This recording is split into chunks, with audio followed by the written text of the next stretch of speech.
사실은 굉장히 무거운 주제이기도 하고요. 또 오래된 주제이기도 합니다. 근데 지금 오늘 다룰 내용이 이제 비급여 부분이 있고 실손보험이 있는데요. 저는 개인적으로는 실손보험과 관련해서 보건행정을 하는 학자로서의 관점을 좀 말씀드리고 싶긴 한데 그건 우리 김경선 박사님의 몫이고요. 저는 이 비급여에 대해서만 일단 말씀을 드리도록 하겠습니다. 다만 지금 현재 사회적으로 이슈가 되고 있는 비급여와 실손보호의 관계에 대한 부분이 있는데 그건 제가 일단 마지막 슬라이드에 제가 제 의견을 말씀드리기보다는 제가 가지고 있는 궁금증으로서 마지막 슬라이드에 포함을 시켰습니다. 그건 참고해 주시고요. 제가 지금부터 일단 비급여를 먼저 좀 이해를 하셔야 되는 부분 때문에 그 내용을 가지고 설명을 드리겠습니다. 전체적인 내용을 이렇게 말씀을 드리고요. 우선 비급여에 대해서 이제 몇 가지를 아셔야 되는데 그 전에 이 비급여 관리 정책이 왜 필요한가에 대한 말씀을 먼저 드리려고 합니다. 우리 보건행정 분야에서는 이 비급여 문제를 오랫동안 다뤄왔고요. 현재 우리나라 건강보험 보장률이 65.7% 됩니다. OECD가 대략 한 80% 평균이 되기 때문에 상당한 격차가 있죠. 그래서 이 격차를 줄여야 되는 게 굉장히 중요한 과제이기도 했습니다. 그럼에도 불구하고 여러 가지 이유에서 이 비급여가 존재를 했었고 그거는 내용적으로 보면은 뭐 의료기관들의 여러 가지 수가 문제라든지 뭐 여러 가지 문제가 있었습니다. 그래서 일부는 정부에서도 이 내용을 알면서도 직접적인 개입이 상당히 쉽지가 않았습니다. 현실적인 이유 때문에. 자, 이제 지금쯤 이제 개입을 했어야 되는데 좀 늦은 타이밍도 있지만은 제가 조금만 이제 그러면 왜 이 원론적인 이야기는 하지만 왜 비급여에 대해서 정부가 개입해야만 하는가라고 하는 부분입니다. 저희 보건행정의 철학적 근거는 공리주의입니다. 어떤 정책이 있을 때 매우 중요한 거는 그 철학적 근거인데요. 이 공리주의적 철학적 근거를 가지고 있다는 거 먼저 좀 말씀을 드리고 싶고요. 자, 그래서 이 보건의료 분야는 정부가 개입한 이유는 시장 실패 때문에 그냥 시장에 내버려 두면은 공공의 이익이, 공익성이 손상되기 때문에 여러분 아시는 것처럼 공리주의는 다수의 행복이잖아요. 다수의 행복을 훼손시키기 때문에 정부가 개입해야 된다라는 게 우리 보건행정이 가지고 있는 기본 철학적 근저입니다. 그럼에도 불구하고 저는 개인적으로 학자 입장에서는 저는 시장 실패보다는 저는 정부 실패를 주로 이야기를 하고 있는 사람입니다. 시장 실패 때문에 정부가 개입을 했는데 정부가 잘못 칼을 휘둘러서 오히려 시장을 왜곡시킨다라고 하는 관점을 제가 좀 가지고 있습니다. 그래서 저는 시장 실패와 정부 실패 간에 적절한 균형이 필요하다. 그 부분이 굉장히 이 비급여 부분, 특히 오늘 말씀 나눌 실손보험에 대해서 매우 중요하다라는 것을 강조해서 말씀을 드리고 싶습니다. 그래서 이 시장 실패 때문에 정부가 개입을 했는데 자칫하면은 정부 실패로 해서 더 왜곡시킬 수 있어서 매우 중요하다는 거고요. 또 하나가 지금 첫 번째 1의 3을 보시면은 우리나라 건강사회보험보장 때문에 우리나라 모든 의료기관은 건강보험 적용을 당연지정제입니다. 당연히 건강보험 적용을 받게 되어 있는데 최근에 이 비급여만 전문을 하는 의료기관이 대략 2,000곳이 있다고 합니다. 우리나라 보험체계에서는 완전히 사회보험제도를 왜곡시키고 있는 부분들이죠. 그래서 이 비급을 어떻게 하든지 손을 대야 되는 그런 문제가 있는 것이고요. 이제 혼합 여부는 나중에 과거에 이게 병행진료라는 표현을 썼는데 최근에 언론에서 또 갑자기 혼합진료라는 말 쓰고 있어서 조금 헷갈리긴 합니다만 어쨌든 이 부분 이따 다시 한 번 더 말씀을 드리겠습니다. 그 다음에 이제 이 의료법상 지금 이 의료행위를 할 수 있는 의사입니다. 그러니까 양의사, 한의사, 치과의사만 의료 서비스를 제공할 수가 독점권이죠. 그러니까 이 비급여 부분은 의사만이 의료법에 의해서 독점적으로 개발할 수가 있습니다. 어떤 터치를 받지 않는다라는 거죠. 그래서 지금 이 비급여는 유인수요라고 표현하는데 공급자가 수요를 창출하는 것을 유인수요라고 우리말로 표현을 합니다. 그래서 이 유인수요가 많은 부분, 그냥 시장에 내버려두면은 유인수요가 많아지기 때문에 정부가 지속적으로 이 비급여 항목도 파악을 하고 따라가 줘야 되는데 마지막에 다시 말씀드릴 기회가 있겠습니다만은 비급여 항목을 총괄 관리하는 건 불가능합니다. 아마 지금 이 시간에도 새로운 비급여 항목이 개발되고 있기 때문에 그렇습니다. 왜? 지금 유인수에 의해서 그리고 독점권을 가지고 있는 게 있고 또 새로운 신기술들 예를 들어서 뭐 디지털 헬스케어라든지 의료기기라든지 끊임없이 새로운 부분이 나오고 있기 때문에 정부가 조금 더 체계적으로 관리하지 않으면은 굉장히 시장 질서 자체가 무너진다라고 하는 부분입니다. 그 다음에 이제 세 번째가 의미 있는 건데요. 의료법이 2020년 12월 달에 바뀌어서 올해부터 이제 모든 의료기관은 자기 의료기관에서 하고 있는 비급여 의료 서비스를 보고해야 됩니다. 국민건강보험공단에. 좀 아쉬움은 이게 지금 이제 한 달치, 그러니까 한 달간 내가 비급여한 것만 보고하도록 되어 있어서 좀 아쉽긴 하지만 어쨌든 올해부터 굉장히 획기적이죠. 정부가 건강보험공단을 통해서 의료기관의 비급여에 대한 전체적인 틀을 잡을 수 있는 근거가 2020년 의료법 통과로 인해서 진행이 되고 있고 이제 올해부터 시작이 되고 있습니다. 그래서 이따가 그 자료를 잠깐 보여드리겠습니다. 전체적인 이런 내용이고요. 이제 우리 보건의료 분야에 계시지 않은 분들을 위해서 제가 잠깐 개념적인 거 설명을 드리겠습니다. 그러니까 기본적으로 그러니까 우리가 의료 서비스를 받으면은 이거를 이제 급여라고 표현하는데요. 건강보험으로부터 적용을 받는 거죠. 이게 건강보험 적용받는 걸 저희는 급여, 요양급여라고 표현을 하고요. 그 이외에 예비급여와 비급여가 있습니다. 자, 예비급여를 조금 이해하셔야 되는데 예비급여는 여기 나와 있는 것처럼 급여로 갔을 경우는 보통 우리가 입원과 외로 같은 경우, 물론 희귀질환 조금 다르긴 하지만 20에서 30%의 본인 부담금을 가지고 있습니다. 근데 이 예비급여는 완전히 이 요양급여로 가지 못한 상태, 본인 부담 비율이 50에서 90% 정도, 조금 높은 정도. 그러니까 장기적으로는 이 급여로 가겠지만 아직은 그럴 단계에 가지가 않은 단계를 우리가 예비급여라고 표현을 합니다. 그 다음에 이제 비급여가 있고요. 자, 국민건강보험법상 지금 이 비급여의 기준입니다. 비급여에 대한 기준은 7가지를 이미 법적 근거를 가지고 있고요. 여기에 따라서 이제 이 건강보험공단이 이 서비스를 급여로 할 것인가 비급여로, 물론 등급 판정도 하고 여러 가지 우리가 이 국민보건의료연구원이 네카라고 표현하는데 여기에서 연구도 하고 뭐 그렇게 합니다. 어쨌든 기본적인 이 체계는 이렇게 가지고 있다라고 말씀을 드리고요. 자, 건강보험공단에서는 앞서 제가 말씀드렸던 것처럼 이 비급여가 오랫동안 존재했기 때문에 나름대로 관리를 하고 있었습니다. 여기 지금 기준 비급여, 등재 비급여, 제도 비급여, 선택 비급여 있는데 지금 요 기준 비급여는 뭐냐면 이런 겁니다. 여러분들이 아마 병원에 가서 MRI CT를 찍었을 겁니다. MRI CT를 찍었는데 질병이 있으면 급여로 넘어갑니다. 찍었는데 질병이 없어요. 그럼 본인 부담입니다. 이런 경우. 그리고 어떤 서비스 같은 경우는 3번까지는 급여, 건강보험이 보장을 해주지만 그 4번부터는 본인 부담으로 넘어가는 것들, 이런 것들이 이제 기준 비급여라고 표현을 합니다.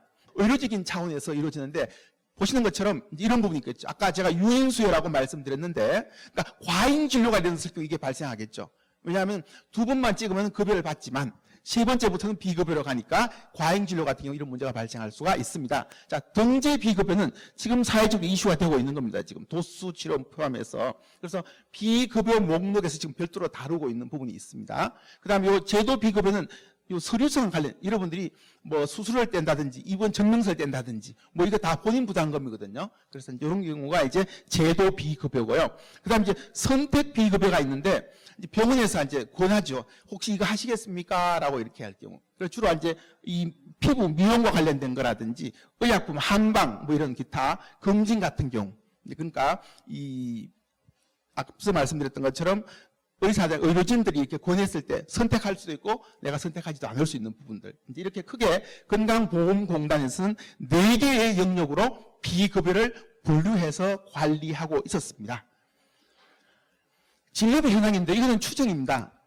말씀드렸던 것처럼 현재 비급여 의료비가 어느 정도인지 알 수가 없습니다. 그래서 건강보험공단 모니터링을 하고 있습니다. 쉽게 말해서 표본조사를 통해서 비급여 의료비를 대충적으로 추산하고 있는데 여기 보시면은 지금 2022년도에 17조가 좀 넘죠. 그렇죠? 18조에 가까운 비급여 의료비가 있다라는 거죠. 이렇게 굉장히 우리 국가적으로 큰 비용 지불이 되고 있다라는 내용입니다.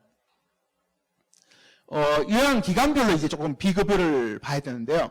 지금 이제 여기 보시면은 21년과 22년 자료에 보시면은 이 비급여 분이 좀 많은 곳이 있습니다. 특히 여기 22년 한번 보시죠. 22년 보시면은 지금 병원급과 이제 우리 이게 뭐 혹시 보건의료지를 잘 병원 단계는 이렇습니다. 로컬이라고 표현해서 의원이 있습니다. 그 다음에 이제 우리가 소위 말하는 병원, 그 다음에 종합병원. 그 다음에 우리가 상종이라고 표현하는데 상급 종합병원, 흔히 전국에 47개가 있습니다. 대학병원을 중심으로. 이런 구조로 되어 있거든요. 이게 병원 체계인데, 자, 이 병원이 흔히 말하는 2차 의료기관이라고 많이 표현하는데요. 지금 이 2차 의료기관에서 매우 비급여 항목이 많은 것으로 나오고 있고, 그다음 또 하나가 로컬입니다. 의원들. 의원도 지금 상당히 높게 나옵니다. 그렇죠? 그래서 사실은 비급여를 많이 하고 있는 곳은 의원급과 그러니까 2차 의료기관, 그러니까 이렇게 볼 수가 있습니다. 어떤 그러면 여기에 대해서 정책적 개입은 매우 중요하다라고 저는 보는 입장입니다. 그러니까 그런 내용을 먼저 말씀을 드리고 싶고요. 이제 이거는 보도자료입니다. 실손보험 쪽에서 이 기사를 썼는데 제가 보니까 여기 보시면은 실손보험 쪽을 비급여를 많이 하는 곳을 보시면은 여기 나와 있습니다. 그렇죠? 주로 가정의학과, 정형외과, 아까 로컬 의원급입니다. 그렇죠? 이제 그 다음에 정형외과 같은 경우는 병원들이 꽤 있죠. 그러니까 의원급과 1차 의료기관, 로컬과 2차 의료기관, 병원급에서 건강보험 통계도 마찬가지고 실손보험 통계를 보더라도 여기에서 많이 사용하고 있다는 것을 통계적으로 확인할 수가 있습니다. 자, 이제 이 자료는 앞서 말씀드렸던 것처럼 올해 처음 이제 모든 의료기관이 신고를 해야 했습니다. 그렇죠? 그거를 이제 분석해서 국민건강보험공단이 이 자료를 이제 보도자료를 배포한 것을 제가 가져왔습니다. 사실은 이 제도가 앞으로 이제 첫 출발이니까 이제 이거를 통해서 비급여에 대한 관리 방식은 계속 진화 발전할 겁니다.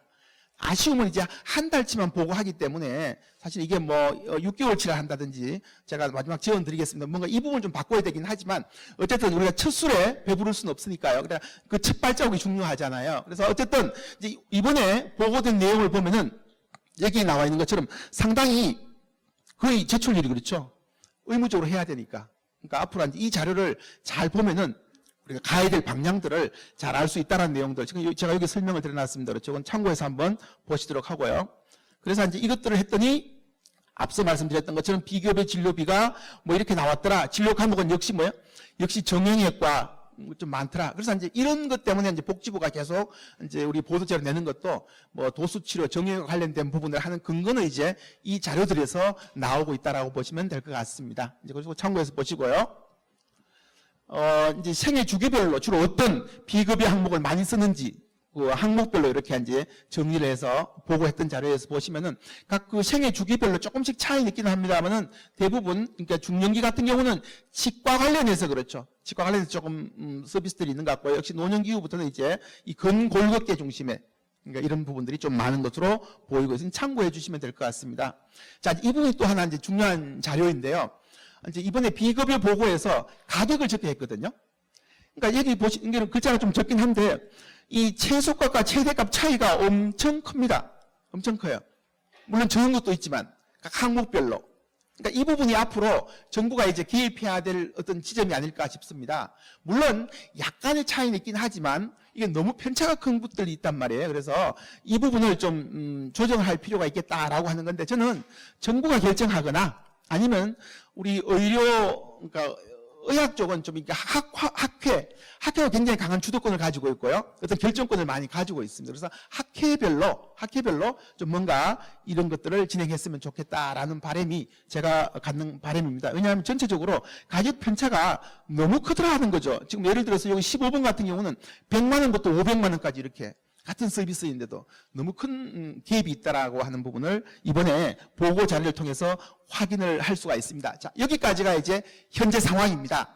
지금부터 제가 그러면은 우리나라가 비급여 정책을 어떻게 가져가야 될 것인가에 대해서 이제 의견을 좀 말씀드리려고 하는데요.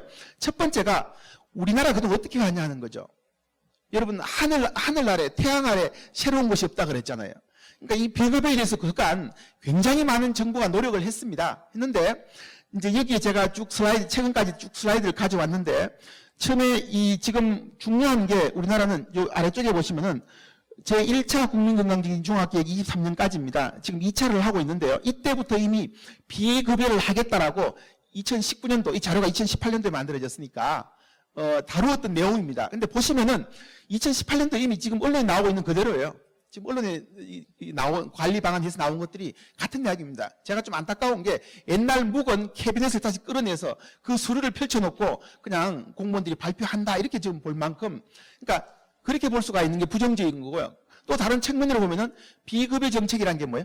한계가 분명하다. 할 수 있는 게 뻔하다라고 하는 거죠. 그래서 어쨌든 최근에 나오고 있는 이야기들은 이미 2018년 1차 국민건강보험 종합계획에 포함되었던 내용이고, 여기도 아까 말씀드렸던 것처럼 이 급여 진료와 병행 못하도록, 이때는 병행 진료란 말을 썼단 말이에요. 그래서 이제 못하게 하는 게 핵심이었습니다. 그리고 체계화 표준화해야 된다. 뭐 이렇게 다. 자, 그 다음에 이게 있었고요. 이제 그 다음에 중요한 게 2020년입니다. 이 자료가 매우 중요한데 2020년도에 비급여 관리 종합 대책이라는 걸 발표합니다. 여기 보시면 여기에는 모든 아까 이 19년도에 국민건강보험종합계획은 큰 틀에서 아주 적은 세부 하나의 항목이 비급여 관련 제도였다면은 이거는 뭐예요? 비급여에 대한 전반적인 것 어떻게 가져갈 것인가 나누어서 굉장히 체계적으로 잘 만든 보고서입니다. 정책이고요. 인프라, 의료 소비자, 의료 공급자, 구분원수로 해서 굉장히 체계적으로 다루었고 제1차 19년도 1차 종합계획을 조금 더 업그레이드해서 아까 체계적으로 뭐 다뤘습니다. 그러나 그 내용에 있어서는 거의 비슷합니다. 아까 분리를 체계화하겠다, 급여 표준 코드 하겠다, 그리고 병행 진료 못하게 하겠다, 뭐 이런 정도. 그 다음에 여기 이제 실손보험과 연계 협력을 강화해서 뭔가 좀 해보겠다 이런 정도가 있었습니다. 그 다음 이제 아시는 것처럼 지금 의료특위에서 이제 필수 의료 정책 패키지를 발표했습니다. 그렇죠? 이 발표하면서 올 2월달에 발표하면서 비급여와 관련된 내용이 여기 포함이 되었습니다. 그래서 이때부터 이제 의료특위가 이 비급여와 관련된 내용을 다루면서 그때부터 이 실손보험과 여기 있습니다. 실손보험과 비급여의 관련성에 대해서 이제 집중적으로 문제를 제기하고 실손보험 때문에 이 비급여가 너무 만연하고 이 실손보험 때문에 이 건강보험 체계가 훼손되고 있다. 이런 논리적인 프레임을 좀 가지고 있습니다. 지금. 그래서 이게 적절한가에 대해서 우리가 다시 한 번 더 검토할 필요가 있는 것이고요. 그런 스토리로 지금 여기에 구성이 되어 있다는 말씀을 드리겠습니다. 그리고 이제 최근에 아직 완전 확정해서 발표를 하지 않고 있던데 무슨 이유인지는 잘 모르겠습니다. 그런데 이제 2차 국민건강보험 종합계획에는 여기 보시는 것처럼 이제 비급여 항목이 딱 들어 있습니다. 적정 의료 유도를 위한 비급여 실손보험 관리 강화 이렇게 되어 있어서 아까 그 의료개혁 특위에서 했던 부분을 좀 지속적으로 발전시킬 예정인 것으로 되어 있고요. 제가 구할 수 있는 자료는 여기까지였습니다. 이 다음 지금 이게 5월 달에 나왔던 자료 나왔던데요. 그 다음부터 버전은 어디에도 찾을 수가 없는 구조여서 제가 여기까지만 말씀을 드리겠습니다. 뭔가 지금 요거를 발전적으로 하고 있을 것 같은데 그 이유는 제가 찾을 수가 없었습니다. 어쨌든 이게 우리나라의 그동안 비급여와 관련된 보건복지부의 기본 정책이었다는 말씀을 드리고요. 자, 그럼 이제 이 외국에서는 어떻게 하고 있냐 그렇죠. 뭔가 그래도 우리가 뭐 좀 참고는 할 수 있을 것 같습니다. 우리가 또 따라가자는 건 아니지만 왜냐하면은 건강보험 정책 물론 의료 보건행정 정책 전반이 그렇습니다만은 이 의료 시스템이 중요하거든요. 우리나라는 NHI입니다. 그렇죠. 건강보험 인슈어런스 시스템이에요. 근데 유럽은 NHS 시스템입니다.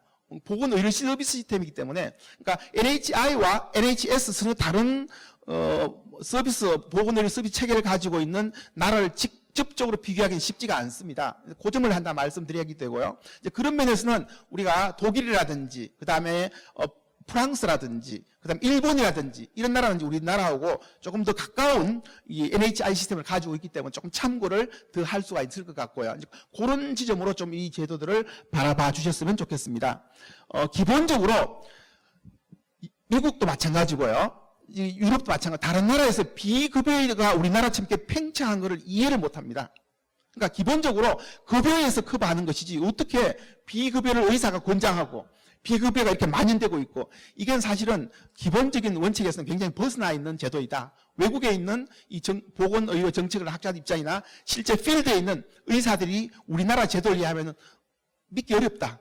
참 거기 나라 너무 좋다. 우리도 그렇게 하고 싶다 할 정도로 뭔가 정상적인 궤도에서는 벗어나 있다라고 말씀을 드리고 싶습니다. 그래서 이게 첫 번째 내용이고요. 자, 그 다음에 민간보험을 하니까 보장해주는 나라들이 있습니다. 지금 우리나라 이제 실손을 바라보시면 되는데 그래서 의학적 필요성이 있으나 공적에 다 해결 못하는 거. 우리나라 아까 기준 비급여라든지 등재 비급여 같은 경우 이제 우리는 지금 요거를 실손에 사고 있잖아요. 그래서 호주, 캐나다, 프랑스, 독일은 치과 안과 진료 중심으로 이제 물리치료, 호주가 워낙 물리치료 쪽으로 강하니까요. 그래서 민간 병원 영국 같은 경우 다음 이제 의료 질 향상이나 편의를 목적으로 선택해서 하는 경우, 아까 제도 비급여라고 말씀드렸는데 내가 고급 병실을 이용할 경우 이거는 보장을 하고 있고요. 대기 시간 단축을 위해서 뭐 LHS 같은 경우는 워낙 대기 라인이 기니까 좀 내가 빨리 가고 싶다 하면 이제 민간 보험을 활용하는 거죠. 뭐 그런 정도에서 하고 있고요. 역시 민간 보험에서 보장하지 못하는 부분인데, 그러니까 여기 영국, 호주, 독일, 일본, 캐나다 같은 경우는 미용 성형도 민간 보험에서 보장하지 않습니다.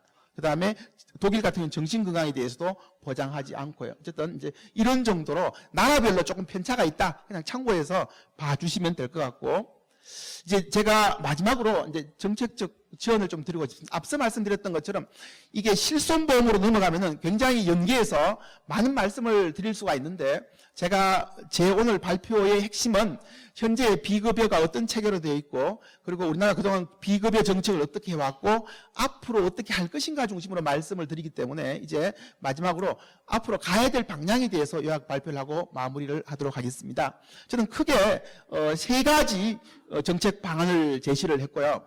첫 번째는 처음 서두에 말씀드렸던 것처럼 제가 보건행정학자로 제가 가지고 있는 기본 방안은 말씀드렸던 것처럼 이 비급여를 뭔가 문제 있는 것으로 바라보는 건 좀 곤란하다라고 하는 겁니다. 그래서 정부가 이 비급여 감소 방안을 좀 해야 되는데, 그러면 왜 이 비급여 부작용이나 문제점이 발생했는가, 이 원인 분석을 조금 다른 관점에서 바라봐줬으면 좋겠다라고 하는 거죠. 물론 의료계에서는 지금 수가가 너무 낮다, 그래서 이 수가에 대한 보존율 차원에서 비급여를 활용하는 부분도 있습니다. 어쨌든 그런 부분을 포함해서 전체적으로 좀 비급여를 이 발생 원인에 대해서 한번 분석할 필요가 있겠다라고 하는 거고요.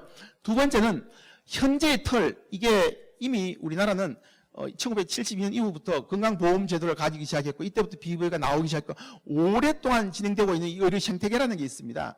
이거를 기본적으로 유지하면서 문제가 되는 부분을 굉장히 디테일하게 핀셋 정책으로 개입을 하는 게 바람직하다라고 하고, 너무 잘못하다가는 앞서 말씀드렸던 것처럼 전부 실패로 갈 수 있다라고 제가 우려를 가지고 있습니다. 세 번째가 말씀드렸던 건데요. 새로운 의료기술, 신약, 그러니까 이게 끊임없이 나오기 때문에요. 최근에 언론에 식품의약품안전처, 식약처에서 새로운 신의료기기를 3개월 이내에 등재할 수 있게 그냥 단축시켜줬어요. 그게 무슨 이야기냐? 보건복지부는 지금 비급여를 통제해서 비급여를 줄이려고 하는데, 그런 빨리 기계가 빨리 들어가면 금방 비급여로 다가가겠죠. 그러니까 정부 부처 내에서도 이게 지금 서로 맞지가 않은 거죠. 그래서 이게 참 어려운 부분에서 이 고민이 필요하다라는 거고요. 그 다음에 저는 이 치료 특성상 현재 혼합, 병행진료 전면 경기는 불가능할 겁니다. 불가능하기 때문에 이제 이 부분을 굉장히 조심스럽게 앞서 이 두 번째 말씀드렸던 것처럼 접근을 해야 되지, 그냥 최근에 막 언론에서 혼합진료 전면 금지 막 이런 언어들까지 나오는데 굉장히 조심스러운 내용들입니다. 이거는 왜냐하면은 의료 서비스의 프로세스, 의료 서비스의 체계라는 것은 좀 다르기 때문에 그렇습니다. 그렇게 왜곡된 시각으로 보면 물론 왜곡되지만 정말 필요에 의해서 이루어지는 것들이 많기 때문에 이거를 무 자르듯이 자를 수 없다는 말씀을 드리고 싶고요. 그래서 앞서 말씀드렸던 저는 이제 요거를 제안을 드립니다. 결국은 뭐냐? 질환 특성별로 제한적으로 아까 이 혼합 진료에 대한 인정 기준을 디테일하게 개발해야 된다. 그거는 학회 중심으로 해야 됩니다. 학회. 그래서 공무원들이 앉아서 할 수 있는 게 아니에요. 그다음 두 번째가 독일에서 지금 비급여 사전 승인제를 하고 있습니다. 이게 가능한 거는 말씀드렸잖아요. 독일 같은 경우는 비급여 자체를 잘 이해를 못하고 있어요. 아니 당연히 급여를 해야 되는 것이지 어떻게 그게 비급여가 가능해요? 그러니까 매우 소수, 매우 제한적으로 이루어지기 때문에 이게 사전 승인제가 가능하죠. 그래서 이런 부분이 있고, 그 다음에 이제 사전 이제 신고제 이런 시범 사업을 한번 해보는 것은 우리도 필요하겠다라고 하는 거고요. 두 번째가 이제 지금 현재 국민건강보험공단에는 비급여 관리실이 있습니다. 그러니까 아까 말씀드렸던 것은 그래서 네 가지 영역으로 나누어서 카테고리 굉장히 모니터링을 체계적으로 하고 있는데, 아쉬움은 보건복지부에는 비급여 관리하는 과가 없습니다. 저는 그래서 이 건강보험정책국 산하에 비급여 관리과를 신설해서 체계적인 관리가 필요하겠다라고 보고 있고요. 마지막 세 번째입니다. 현재 우리가 2020년도 의료법 개정해서 이 보고를 하고 있지만 이걸 조금 더 보완해야 되겠다. 현재 비급여 보고 자료 범위를 확대하고 공개 방식을 좀 변경했으면 좋겠는데 현재 1개월 자료만 보고하는 것을 분기별 보고를 하거나 최소한 분기별 정도 아니면은 전체 비급여 전산자를 다 제출하게 하는 겁니다. 이게 가능합니다. 왜? 의료기관에서는 비급여도 다 전산 관리하거든요. 이걸 통으로 다 내게 하는 건데 이제 그랬을 경우 의료계의 반발은 크겠죠. 어쨌든 이제 이 보고하는 기간을 한 달에서 분기별로 하거나 아니면 이제 요 전체 비급여 전산자료 제출 뭔가 좀 더 확대해서 현재 제도를 좀 더 충실히 잘 관리할 필요가 있겠다. 이 두 번째가 저는 그동안 계속적으로 주장하고 있는 부분인데요. 모든 의료기관 입구에 이 QR코드로 해당 의료기관 비급여 항목이 뭔지 표준 가격이 뭔지를 공개해야 됩니다. 우리가 의료기관 입구에 코드 찍으면 금방 다 나오게 돼 있잖아요. 그래서 지금 일부 의료기관에서 원래는 원칙이면 해야 돼요. 의사가 비급여를 할 때 하시겠습니까? 사인 받아야 되건 동의받거나 아니면 아까 행정 비급여가 있었죠. 수수료 이런 것들. 그거는 다 붙어 있습니다. 얼마라고 하는 게. 그래서 뭐 내가 뭐 뗐을 경우 수수료 증명서 뗐을 경우 500원에도 5,000원 붙어 있는데 이 단계가 아니고 이 의료기관이 아까 이 보고를 했으니까 그렇죠. 이 보고한 것들을 누구나 볼 수 있도록 다시 말씀드려서 보고한 걸 벗어났을 경우 소비자들이 감시 관리할 수 있도록 하는 제도로 가야만 의료기관이 체계적인 보고를 할 것이고 제대로 된 보고를 할 것이라고 저는 보고 있습니다. 그래서 이 의료기관의 입구에 이 모든 의료 비급여 항목과 표준 가격을 제시함으로써 소비자들이 이 비급여를 스스로 관리하게 하는 것 그리고 소비자들의 선택권을 키워주는 것 이게 매우 중요하다라고 보는 입장입니다. 이제 마지막은 말씀드렸던 것처럼 최근에 이제 우리 뉴스에 대한의학회가 자주 나오는데요. 여러분들이 이제 이 의료에서는 대한의학회가 최고 상위 학회입니다. 최고 상위 학회. 그 아래 각각 뭐 정형외과 학회, 가정학 이런 식으로 쭉. 그래서 이 의료 분야의 대표성을 갖는 대표적 하나의 학회는 대한의학회입니다. 이 의학회에서 이제 주도해서 각 학회별로 자율적으로 아까 이런 것들을 좀 결정했으면 좋겠다라고 하는 거고요. 그다음 또 하나는 호주처럼 이제 정부가 결정하는 방식이죠. 그러니까 표준 가격을 좀 정부가 결정하거나 아니면 학회별로 의견을 모아서 공지하고 이런 제도로 가져갔으면 바람을 갖습니다. 마지막 제가 이제 서두에 말씀드렸던 내용인데요. 이 실손보험도 마찬가지고 비급여도 매우 중요한 부분이고 조심스럽게 이제 다뤄야 될 부분인데 저는 지금 4가지 질문을 드리고 싶습니다. 첫 번째는 현재 실손보험 가입자 대다수는 실손보험 제도에 만족하고 있지 않을까. 저는 제가 실손보험을 가지고 있거든요. 지금 매우 만족해요. 이거 지금 손대는 거 싫어요. 이게 제 입장입니다. 개인적인 입장. 두 번째, 실손보험을 개혁하면 비급여, 필수의료 붕괴, 공급자 도덕적 해이 등의 문제가 얼마나 해결될까요? 저는 이걸 굉장히 지금 이게 할 것처럼 정부가 뭐 이게 이야기를 하고 있는데 제가 보기에는 그렇게까지 많을까에 대해서 좀 물음표인 입장이고요. 세 번째가 제가 여러분들에게 꼭 강조하고 싶은 겁니다. 정부의 실손보험 개혁이 보험사에게만 이득을 주고 환자에게는 보장 범위를 축소시키고 자기 부담금을 증가시키는 것은 아닐까라는 거죠. 그래서 이 부분도 한번 우리가 정책을 결정할 때 냉철하게 바라봐야 될 부분이고 마지막으로 비급여 관련 다수 문제의 원인을 실손보험으로 몰아가는 것은 문제가 있다라고 하는 거죠. 왜? 실손보험도 그동안 나름대로 큰 기여를 해왔던 것도 사실입니다. 우리나라 건강보험 보장률이 낮은 상태에서 그리고 본인 부담금이 높은 상태에서 기여했던 것도 사실인데 어느 날 갑자기 뭐예요? 이렇게 마치 실손보험 때문에 이 비급여 문제 발생하고 건강보험제도 왜곡되고 있다라고 가져가는 것은 역시 좀 문제가 있다라고 보는 겁니다. 자, 무슨 이야기냐? 이 4가지 질문들이 서로 엉켜 있습니다. 그렇죠? 그래서 아마 여기에 찬성하는 입장도 계시고 반대 입장도 계실 텐데 저도 마찬가지입니다. 이걸 어떻게 풀어나가야 할 것인가가 지금 현재 우리가 당면하고 있는 사회적 문제이기도 하고 여기 함께 모이신 분들이 풀어나가야 될 숙제이기도 합니다. 그러니까 쉽지 않은 길이지만은 함께 아마 길을 찾을 수 있는 귀한 시간이 오늘 이 모임이 아닌가라는 생각으로 발표 마치겠습니다. 감사합니다.